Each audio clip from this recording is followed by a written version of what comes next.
Everyone, स्वागत है आपका the radiance hub YouTube channel में। चलिए, मार्क्सिज्म में आज हम बात करते हैं अल्थ्यूज़र की। The present, the influence of Althusser, ALTHUSSER, Althusser. Much recent Marxist thinking on literature has been influenced by the work of the French Marxist theoretician Louis Althusser. इसको लुई पढ़ते हैं, लुइस नहीं पढ़ते।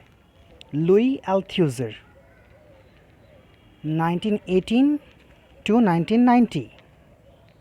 तो कह रहा है कि जो अभी रिसेंट मार्क्सिस्ट थिंकिंग लिटरेचर की है वो ज़्यादा इन्फ्लुएंस हुई है फ्रेंच मार्क्सिस्ट थ्योरेटिशियन से, जिनका नाम है लुई अल्थ्यूज़र, जो पैदा हुए थे 1918 में, died in 1990। And his contribution will become clear if we outline some of the key terms and concepts he introduced. उनका क्या कंट्रीब्यूशन है मार्क्सिज्म में, ये जानने के लिए अगर हम कुछ की टर्म्स के बारे में जान लें तो ये क्लियर हो जाएगा। देखिए, लिटरेचर में स्पेशली थ्योरी में की टर्म्स ही तो इम्पॉर्टेंट होते हैं। अगर की टर्म्स आपको मालूम है कौन सा टर्म किसका दिया हुआ है, कौन से टर्म का क्या मतलब है, तो बहुत सारी चीज़ें आपकी क्लियर हो जाती हैं। And I think these are the weapons. ये वो वेपन्स हैं जो आप स्टूडेंट्स को एज सोल्जर्स यूज़ करने होते हैं अपनी राइटिंग में। ठीक है, क्या है वो कुछ टर्म्स के बारे में आज चर्चा करेंगे, कुछ के बारे में फिर कभी। One such is the notion of over-determinism.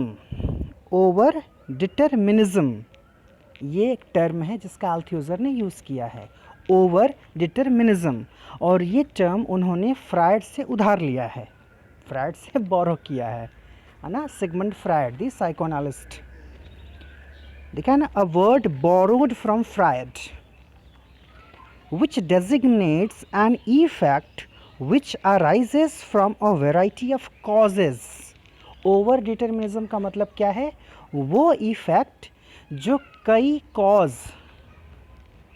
Cause से क्रिएट होता है।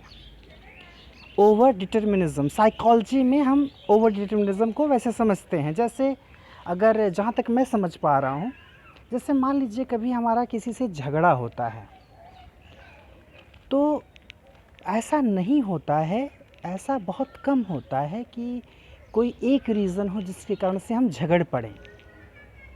कई रीज़न्स, कई तरह की बातें या कई बार की बातें धीरे धीरे हमारे दिमाग में इकट्ठी होती रहती हैं, कलेक्ट होती रहती हैं। ठीक है, और वो कई सारे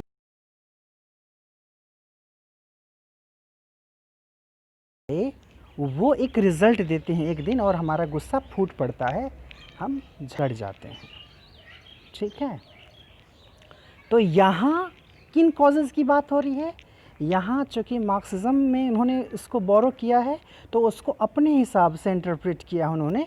ओवर डिटर्मिनिज्म जो वर्ड उन्होंने लिया है, साइकोलॉजी की बात वो नहीं कर रहे हैं, वो किन चीज़ों की बात कर रहे हैं, वो उसको इकोनॉमिक्स में यूज़ करेंगे, अल्थ्यूज़र। ठीक है, which designates an effect which arises from a variety of causes, यानी वो इफ़ेक्ट जो कई तरह की कॉजेज़, कई तरह के कारणों से पैदा होता है, दैट इज़ फ्रॉम सेवरल। क्या है ये several? Several causes acting together. कई तरह के जो कॉजेज़ हैं, कई तरह के जो रीज़न्स हैं जो एक साथ आते हैं, एक साथ एक्ट करते हैं। ठीक है, rather than from a single, न कि कोई एक सिंगल कॉज। लिखा है ब्रैकेट में ना, in this case economic factor. यहाँ बात किसकी हो रही है? इकोनॉमिक फैक्टर की हो रही है।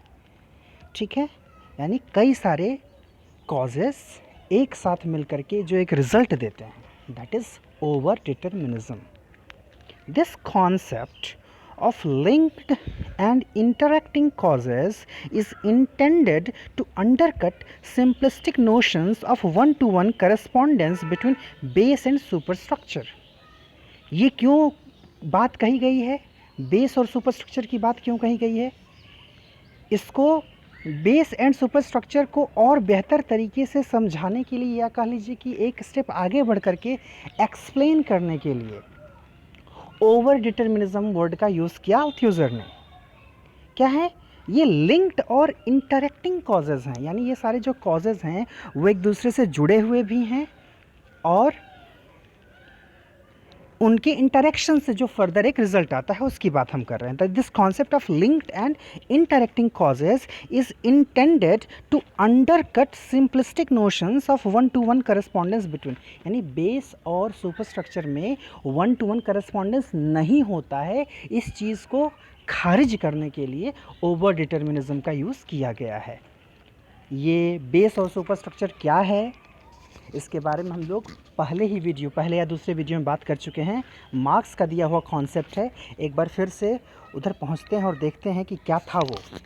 देखिए, बेस का मतलब है the material means of production, distribution and exchange, यानी जो प्रोडक्शन, डिस्ट्रीब्यूशन और एक्सचेंज के जो माध्यम होते हैं उनको बेस कहा जाता है. और सुपरस्ट्रक्चर क्या है? Which is the cultural world of ideas, art, religion, law and so on. जो कल्चरल वर्ल्ड फॉर्म होता है, ठीक है, आइडिया का, आर्ट का, रिलीजन का, लॉ का, इन सारी चीज़ों का जो एक वर्ल्ड फॉर्म होता है उसको सुपरस्ट्रक्चर कहते हैं. तो इन दोनों का जो रिलेशन है, ठीक है, कल्चरल और मटेरियल कह लीजिए, कल्चरल और मटेरियल का जो रिलेशन है वो वन टू वन नहीं होता. ये समझाने के लिए उन्होंने ओवर डिटर्मिनिज्म वर्ड का यूज़ किया. ठीक है. A related term is the notion of relative autonomy. और क्या कह रहा है? एक रिलेटेड टर्म और है जो कि बात करता है relative autonomy. That is another phrase you can say. Term के रूप में एक फ्रेज है, रिलेटिव ऑटोनॉमी का कॉन्सेप्ट है. क्या है ये? Which is the view that in spite of the connections between culture and economics, art has a degree of independence from economic forces. बोले ना एक स्टेप आगे बढ़ करके क्या बोलते हैं ये? रिलेटिव ऑटोनॉमी में क्या कहते हैं? ऑटोनॉमी समझते हैं. ऑटोनॉमस कोई चीज़ कब होती है? जो स्वायत्त होती है, जो अपने आप में इंडिपेंडेंट होती है, उसको ऑटोनॉमस कहा जाता है ना. जैसे ऑटोनॉमस इंस्टीट्यूशंस होते हैं जिस पर किसी का शासन डायरेक्ट नहीं होता. ठीक है. तो रिलेटिव ऑटोनॉमी किसके पास है? आर्ट के पास है, लिटरेचर के पास है. कैसे बोलते हैं वो रिलेटिव ऑटोनॉमी की बात कैसे करते हैं? कहते हैं the view that in spite of the connections between culture and economics, art has a degree of independence from economic forces. भले ही कल्चर और इकोनॉमिक्स एक दूसरे से जुड़े हुए हैं, लेकिन आर्ट जो होती है, art has a degree of independence from economic forces. Art कहीं ना कहीं अलग होती है इकोनॉमिक फोर्सेस से, यानी इकोनॉमिक फोर्सेस उस पर पूरी तरह से काम नहीं करते, उसको पूरी तरह से गवर्न नहीं करते, उसको पूरी तरह से रेगुलेट नहीं करते. कहीं ना कहीं आर्ट थोड़ी बहुत ऑटोनॉमस होती है. ठीक है. This concept two is a way of attacking simplistic views of superstructure entirely determined by the nature of the economic base.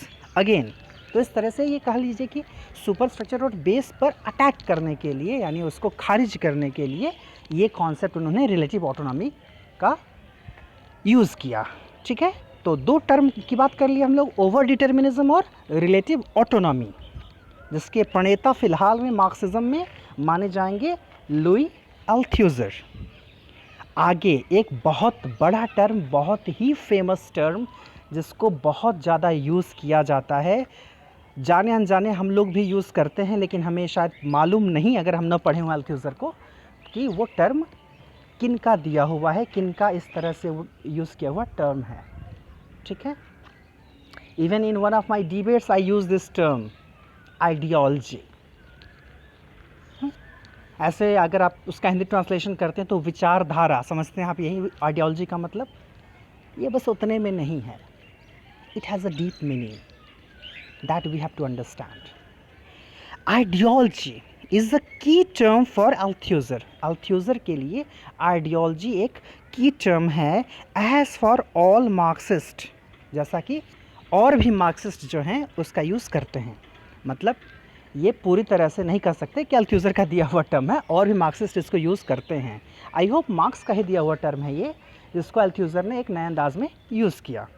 It is a broad concept variously defined within Marxism.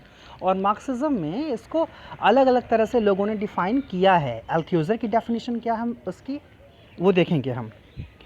Althusser's definition quoted by Goldstein is as follows. Goldstein ने जो coat किया है, क्या है definition?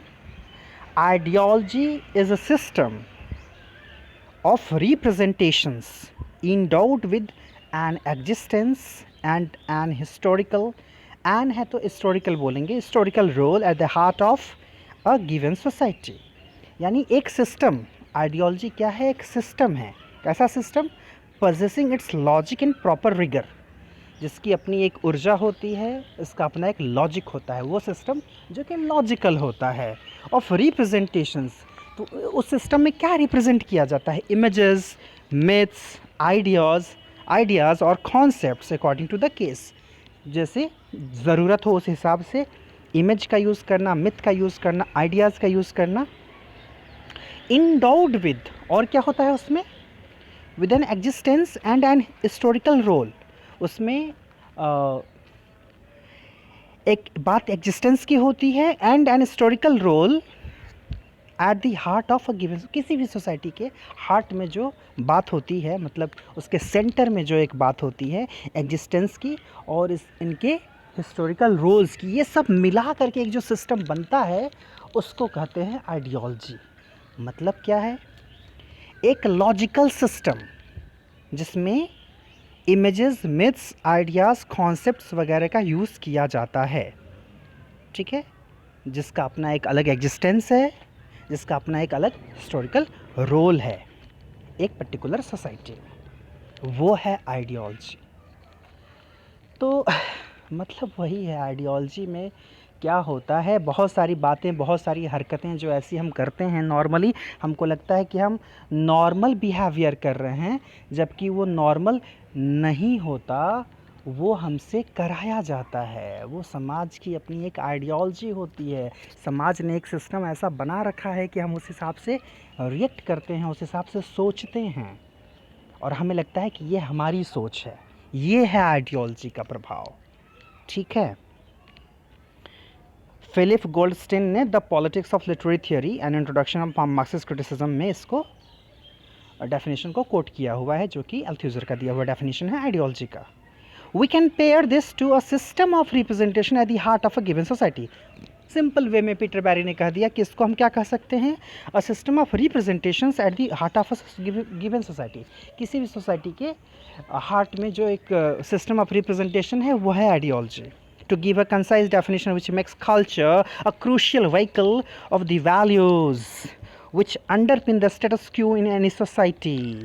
ये definition जो बताती है कि कैसे कल्चर को एक क्रूशियल व्हीकल हम बना देते हैं किसी पर्टिकुलर आइडियोलॉजी को स्प्रेड करने के लिए, या वन जनरेशन से सेकेंड अदर जनरेशन तक ट्रांसफ़र करने के लिए, कैसे हम कल्चर के नाम पर जो है किसी पर्टिकुलर चीज़ को, किसी पर्टिकुलर सिस्टम को हम आगे बढ़ाते रहते हैं. बहुत सारी चीज़ें हमारी सोसाइटी में कल्चर के नाम पर होती हैं. पहले की पत्रिकाओं में एक अलग से कॉलम आता था, हाय रे रिवाज. हाय रे रिवाज. हाय रे रिवाज में उन ट्रेडिशंस के बारे में बातें होती थीं जो कि अब नासूर बन चुके हैं सोसाइटी के लिए. कल्चर को फॉलो करना बहुत अच्छी चीज़ है, लेकिन अब इन ट्रेडिशन को फॉलो करना अच्छी चीज़ है, लेकिन वो ट्रेडिशन एंड इंडिविजुअल टैलेंट अगर आपने पढ़ा हो टी.एस. एलियट का, तो आप समझ सकते हैं कि कल्चर में समय समय के साथ मॉडिफिकेशंस होने ज़रूरी होते हैं. वो जो दो फ्रेज़ थे ना, प्रेजेंटनेस ऑफ पास्ट एंड इट्स पास्टनेस. तो पास्ट की जो पास्टनेस है, जो समय के साथ ख़त्म हो जानी चाहिए, उसे हमें पकड़कर नहीं बैठना चाहिए. जो प्रेजेंटनेस है उसकी, प्रेजेंट में उसका क्या यूज़ है, उसे पकड़ना चाहिए, उसे यूज़ करना चाहिए, उसे यूटिलाइज़ करना चाहिए, उसे इम्प्लीमेंट करना चाहिए। जो चीज़ें लगती हैं कि अब समय के साथ इनमें बदलाव लाने की ज़रूरत है, उस बदलाव को एक्सेप्ट करना ही चाहिए और नया ट्रेडिशन बनाइए। क्यों? बस जो बना बनाया ट्रेडिशन है उसी को फॉलो कर रहे हैं, आगे ले जा रहे हैं, कोई ज़रूरी है? कल्चर कौन बनाता है? सोसाइटी बनाती है। क्या आप सोसाइटी नहीं हैं? क्या आप केवल कॉपी कैट हैं? केवल आप एप्स हैं, बंदर, लंगूर की तरह जो केवल नकल करता है चीज़ों की? आप एक जो है होमो सेपियंस हैं। होमो सेपियंस का मतलब क्या होता है? थिंकिंग बीइंग, सोचने वाला प्राणी। तो जब सोचने वाले हैं तो दिमाग का इस्तेमाल करिए। बस जो बातें कही जाती हैं उसको मान लेना हमेशा उचित नहीं होता। खैर, वही है, crucial vehicle of the values. क्या होता है? कल्चर एक क्रूशियल व्हीकल बनता है वैल्यूज़ का, विच अंडरपिन द स्टेटस को इन एनी सोसाइटी, जो कि एक स्टेटस मेंटेन करता है सोसाइटी में। These values and assumptions are usually implicit. देखिए क्या है, ये जो वैल्यूज़ हैं या जो असम्पशंस हैं ये क्लियर नहीं हैं, ये क्लियर नहीं हैं, ये इम्प्लिसिट हैं, एक्सप्लिसिट नहीं हैं, इम्प्लिसिट हैं, क्लियर नहीं है, नॉट क्लियर। जैसे बहुत सारी ऐसी चीज़ें जो बचपन से हमको सिखाई जाती हैं, कुछ चीज़ों के पीछे बहुत अच्छा लॉजिक होता है, लेकिन हम उस चीज़ को नहीं जानते। तो बचपन में ज़्यादा हम थोड़े समझदार, मैं कहूँगा एक तरह से होते हैं, क्योंकि हम चीज़ों का विरोध करते हैं, हम जानना चाहते हैं कि ऐसा क्यों है, और बाद में समय के साथ हम चीज़ों को एक्सेप्ट करना सीख जाते हैं कि बस हाँ ठीक है, ये ऐसा है तो ठीक है, एक्सेप्ट कर लो, ठीक है। अभी जैसे एक क्वेश्चन मेरे दिमाग में आता था, पहले हम लोग जो है बेड पर बैठ करके या कुर्सी पर बैठ करके पैर हिलाया करते थे। आदतवश कभी ऐसा हुआ कि बैठे हैं और पैर हिल रहा है, तो हमारे बड़े मना किया करते थे, मत हिलाओ, पैर नहीं हिलाया जाता। बच्चा पूछता है क्यों नहीं हिलाया जाता पैर? अब उनके पास इसका कोई जवाब नहीं है, बस नहीं हिलाया जाता, कह रहे सुनाई नहीं देता तुमको। ये लॉजिक नहीं हुआ ना, this is not the way to answer. आप आंसर बताइए, उसका रीज़न क्या है, क्यों नहीं हिला सकते? हाँ, मैं 12th में था तो मैंने अपने हिंदी टीचर से पूछा कि क्या आप बता सकते हैं इसके पीछे रीज़न क्या है?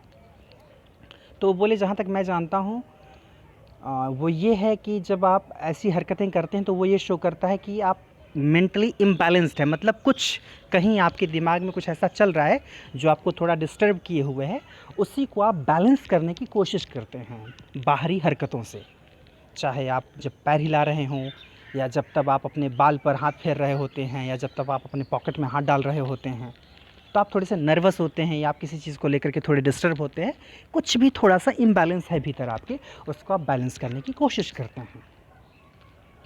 इन दैट केस ऑल्सो, अगर ऐसा कुछ है, अगर हम बैलेंस करने की कोशिश करें तो इसमें गलत क्या है? हाँ, हो सकता है, अब डिपेंड करता है। अब वहाँ बात एक आ जाएगी कि अगर आप अपने बड़ों के सामने बैठे हैं तो आपको ढंग से बैठना, दैट इज़ अदर थिंग।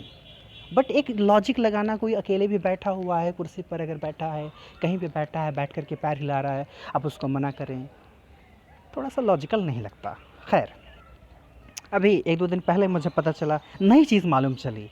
मैं सोचता हूँ कभी कभी कि क्या हम लोग सच में 21st सेंचुरी में रह रहे हैं?